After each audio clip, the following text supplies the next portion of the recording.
In the small town of Willow Creek, where cobblestone streets wound alongside a shimmering river, the Harrington family was regarded as a beacon of perfection. Their mansion, with its gleaming white marble columns, sparkling in the sunlight, vibrant stained-glass windows, like works of art, and meticulously trimmed gardens, stood proudly in the heart of the town as a symbol of wealth and stability. The townsfolk often whispered about the lavish dinner parties where the glow of crystal chandeliers illuminated silver tableware. But behind this flawless facade, the mansion carried an eerie atmosphere, a stifling silence, as if the very walls had learned to hold their breath. James Harrington, a 12-year-old boy, was the only son of Edward and Victoria Harrington. Since the age of 3, James had been deemed deaf, following a diagnosis from a renowned doctor in a nearby city. Edward, a cold and calculating financier, and Victoria, always impeccably elegant yet stern, had accepted the diagnosis as an unassailable truth. They arranged James's life as though the world of sound did not exist. No music, no loud laughter, only gestures and glances in place of words. One early autumn morning, Clara Bennett, a young newly hired governess, stepped into the mansion. With her brown hair neatly tied back and bright, curious eyes, she immediately sensed something unusual. In the grand living room, Victoria greeted her with a polite but distant smile. "Welcome, Miss Bennett," Victoria said, her voice measured. "James is a good boy, but you must be careful. He hears nothing. We keep everything quiet for his comfort." Clara nodded, but her gaze swept across the room, the velvet-upholstered chairs, the oil painting hanging on the wall, and the chilling absence of sound. "I understand, madam," she replied softly. "I'll do everything to make James feel safe." As Victoria left, Clara looked out at the garden, where James sat on a bench, his vacant eyes fixed on the rose bushes. She wondered, was this silence truly what the boy needed? A breeze rustled the leaves, and Clara realized her journey in this house would be far from simple. In her first days at the Harrington mansion, Clara Bennett felt the silence like a heavy blanket smothering every corner. Her footsteps on the wooden floor were deliberately soft, as if afraid to shatter the fragile stillness. But the more time she spent with James, the more she noticed something peculiar. The boy, with his deep blue eyes and tousled blonde hair, seemed not entirely confined to the silent world his family had built around him. One afternoon, as pale golden sunlight filtered through the window, Clara sat with James in the reading room. She turned the pages of a picture book, pointing to illustrations and using hand gestures as Victoria had instructed. But when a sparrow perched on the windowsill and let out a shrill chirp, James's head snapped up, a flicker of curiosity in his eyes, before he quickly looked down. Clara frowned, her heart racing. Was it just a coincidence, she wondered? Similar moments kept occurring. Once the front door slammed shut from a gust of wind, and James flinched, his shoulders hunching, before he masked it by adjusting his shirt. Another time, when Clara accidentally dropped a silver spoon in the dining room, the sharp clatter rang out, and James, seated at the far end of the table, trembled, his small hands clutching his napkin tightly. Clara could no longer ignore it. She began jotting down these moments in a small notebook, each entry a piece of a larger puzzle. James. She tried calling his name one morning in the garden, her voice just loud enough, not too obvious. James was playing with a stick, but his head tilted slightly, as if drawn to the sound. Clara repeated a bit louder, "James, come here." This time he spun around, his eyes wide with panic. Before he realized he'd reacted, he quickly bowed his head, pretending not to notice. Clara knew she had to act. One quiet afternoon, when Edward and Victoria were away at a town event, Clara deliberately dropped a heavy book from the shelf onto the floor. The thud echoed, shaking the room. James, sitting nearby, jolted upright, his hands flying to his head as if to block the sound. Clara approached, kneeling before him, her voice gentle but firm. "James," she said, looking into his eyes, "you can hear, can't you?" James shook his head fiercely, lips pressed tight, but his eyes betrayed a mix of fear and relief. After a long silence, he whispered, his voice trembling, You can't tell anyone. Please." Clara took his hand, feeling it tremble in hers. "Why, James? Why do you have to hide?" He bit his lip, his gaze darting away. "Mother and father, they don't believe me. Once I told them I heard a bird, but they said I was imagining it. Then they took me to the doctor, and he scared me. He said I couldn't hear, and Mother cried. I don't want her to cry again." Clara's heart tightened. James went on, his voice as soft as the breeze rustling through the garden. "I hear everything. The rain, the dogs barking, Mother singing when she thinks I'm not around. But if I tell them, they'll think I'm lying. Or they'll send me away to more doctors." The truth hit Clara like a heavy stone. James wasn't deaf. He lived in a world of sound, but was forced to hide it, trapped by fear and his family's expectations. She looked at the boy, her heart heavy. This secret was no longer just James's burden. It was hers now, too. Should she stay silent or confront the truth, even if it might shake the very foundations of the Harrington mansion? The truth about James's ability to hear weighed heavily on Clara's shoulders. Each day, she watched the boy play in the garden, his eyes lighting up at the rustle of leaves, only to quickly mask it with clumsy gestures. Clara was torn between two choices: stay silent to protect James's trust, or reveal the truth to free him from the mute world his family had imposed. But she knew that if she did nothing, James would remain trapped in his own fear forever. Clara began digging into James's past, hoping to uncover the origins of the mistaken diagnosis. One evening, as moonlight filtered through the living room window, she sat with Mr. Thomas, the butler, who had served the Harringtons for over 2 decades. In the dimly lit room, amid dusty bookshelves, Clara softly asked Mr. Thomas, "Do you remember anything about when James was first diagnosed?" Mr. Thomas, with his silver hair and pensive eyes, sighed. "Miss Clara, it was a difficult time. The boy was only 3, so young. A doctor from the city, very renowned, examined James. He said the boy couldn't hear, and the master and mistress believed him immediately. They didn't want to test him again, afraid of hurting him." Clara frowned. "But no one ever checked again. No one had any doubts." Mr. Thomas shook his head, his voice lowering. "Mrs. Victoria, she couldn't bear the thought that she might be wrong. And Mr. Edward, he trusts science more than his own heart. They built an entire world around James, but it was a world without sound." His words strengthened Clara's resolve.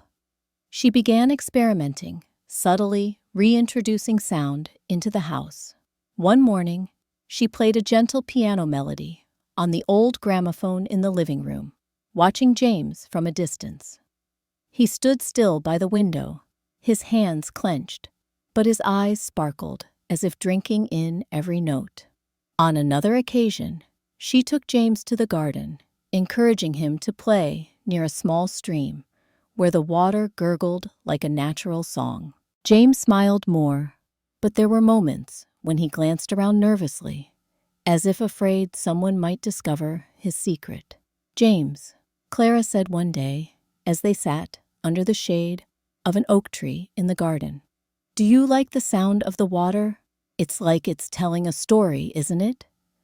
James hesitated, then nodded, his voice barely a whisper. It makes me feel less alone." His words broke Clara's heart. She realized that sound wasn't just something James could hear. It was how he connected to the world, a world he was forced to deny. Confronting Edward and Victoria, however, was no easy task. One evening, as the chandelier's light glinted off the silver tableware in the dining room, Clara summoned her courage. "Mr. and Mrs. Harrington," she began, her voice trembling slightly, "I think we need to talk about James. I believe he can hear." Victoria froze the spoon in her hand, quivering. "Miss Bennet, what are you saying?" James was diagnosed long ago. The doctors confirmed it. But what if they were wrong? Clara pressed her gaze steady. "I've seen him react to sounds. The door slamming music, my voice calling his name. James isn't deaf, madam." Edward, seated at the head of the table, furrowed his brow. "Miss Clara, you've been here mere weeks. Do you think you know better than the experts who examined my son?" "You're overstepping." Clara's cheeks flushed, but she didn't back down. "I only want what's best for James. He's living in fear, afraid that if he tells the truth, you won't believe him." The room grew tense, as if the very walls were holding their breath. Victoria glanced at Edward, her eyes wavering between anger and confusion. But before anyone could say more, a sudden sound broke through. A porcelain plate slipped from a servant's hand, crashing to the floor and shattering. The sharp noise cut through the silence, and James, seated at the corner of the table, flinched violently, his hands flying to his ears, his eyes wide with panic. The room fell deathly still. Victoria covered her mouth, her eyes wide. Edward stared at James, his face paling. "James," he whispered, his voice faltering. "James," Victoria whispered, her voice breaking. You heard that, didn't you?" Clara seized the moment. "You see," she said, her voice soft but resolute, "he hears, and we need to find the truth for James." James bowed his head, his shoulders trembling. Clara stepped forward, gently, placing a hand on his shoulder as if to lend him courage. "Tell your mother, James," she said softly. "It's time." The boy looked up, his blue eyes glistening with tears. I hear everything," he murmured, his voice so faint it seemed he feared his own words might shatter his world. "I'm sorry. I didn't want to lie. But I was scared you and Father wouldn't believe me." Edward stood abruptly, his chair scraping against the wooden floor. "How can this be?" he growled, but his eyes wavered between anger and pain. "The doctors, they tested you. They said you couldn't hear. We did everything for you." Clara took a deep breath, her voice calm but resolute. "Mr. Harrington, the doctors may have been wrong. We need to test him again. James can't keep living in silence because of a mistake." Victoria covered her mouth, tears streaming down her cheeks. "If this is true," she said, her voice choked, "what have we done to our son?" Without delay, Edward arranged an appointment with a new doctor in the nearest major city. A few days later, the test results came back, like a gust of wind clearing a dense fog. The doctor confirmed James's hearing was perfectly normal. The old diagnosis, based on a cursory examination and blind trust in reputation, had robbed him of a childhood filled with sound. Edward and Victoria were stunned, guilt cutting through them like a sharp blade. They had built an entire world around James, but in doing so, they had unknowingly imprisoned him within it. James, sitting in the doctor's office, felt both relieved and bewildered. He held Clara's hand, whispering, "Miss Clara, what do I do now? I don't know how to live with all these sounds." Clara smiled, her eyes warm. "One step at a time, James. We'll learn together." The Harrington mansion, once a fortress of silence, began to hum with vibrant sounds. The piano's melody filled the living room, where James practiced his first notes, his laughter blending with the chirping of birds in the garden. Edward and Victoria, though burdened with guilt, learned to listen to their son, not just his words, but the joys and sorrows he had once kept hidden. One afternoon, Clara sat with James on a garden bench where golden sunlight stretched across the lawn. "Miss Clara James," said his voice, clear and bright, "the sound of the wind is so happy. It's like it's singing." Clara smiled. Her heart warmed to see the boy, who once feared sound, now embracing it with open arms. "You don't have to be afraid anymore," she replied, ruffling his hair. "Your voice is a gift. Let the whole world hear it." Edward and Victoria began to change. They hosted dinners filled with laughter, where James shared the sounds. He loved the babbling brook, the tinkling wind chimes. One evening, Victoria hugged James tightly, whispering, "I'm sorry, my son. I'll listen to you always." As Clara left the mansion, she looked back at the house, now aglow with light and sound. It was no longer a cold symbol of perfection, but a true home where joy and love resonated. James waved goodbye, his smile radiant, and Clara knew the boy's journey had opened a new chapter, filled with the sounds of hope and happiness. The Harrington mansion, once a fortress of silence, began to hum with vibrant sounds. The piano's melody filled the living room, where James practiced his first notes, his laughter blending with the chirping of birds in the garden. Edward and Victoria, though burdened with guilt, learned to listen to their son, not just his words, but the joys and sorrows he had once kept hidden.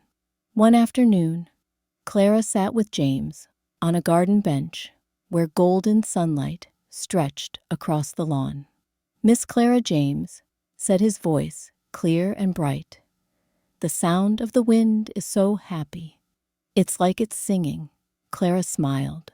Her heart warmed to see the boy, who once feared sound, now embracing it with open arms. "You don't have to be afraid anymore," she replied, ruffling his hair. "Your voice is a gift. Let the whole world hear it." Edward and Victoria began to change. They hosted dinners filled with laughter, where James shared the sounds. He loved the babbling brook, the tinkling wind chimes. One evening, Victoria hugged James tightly, whispering, "I'm sorry, my son. I'll listen to you always." As Clara left the mansion, she looked back at the house, now aglow with light and sound. It was no longer a cold symbol of perfection, but a true home where joy and love resonated. James waved goodbye, his smile radiant, and Clara knew the boy's journey had opened a new chapter filled with the sounds of hope and happiness.